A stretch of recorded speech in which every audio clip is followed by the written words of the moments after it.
வசன நடை கைவந்த வல்லாளர் என்று யார சொல்றோம் அப்படின்னு கேட்டாக்க ஆறுமுக நாவலர். இவருக்கு நாவலர் பட்டத்தை கொடுத்தது யாரு முதல்ல அப்படின்னு கேட்டீங்கன்னா அந்த திருவாவடுதுறை ஆதீனம் இருக்கு இல்லையா, திருவாவடுதுறை ஆதீனம், அவங்கதான் பாத்தீங்கன்னா இவருக்கு நாவலர் பட்டத்தை கொடுத்துருக்காங்க.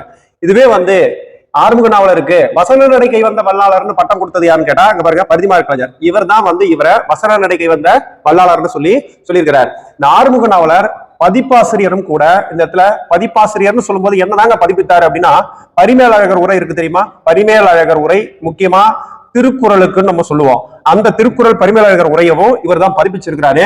அதே போல நன்னூல், இந்த நன்னூலுக்கு எடுத்துக்கிட்டா நமச்சிவாயர்னு ஒருத்தர் என்ன பண்ணிருக்காரு, அந்த நமச்சிவாயர் ஒரு விருத்தி உரை எழுதியிருக்கிறார். இந்த நூலையும் ஆறுமுக நாவலர் பதிப்பிச்சிருக்காரு. இது சிறப்பு.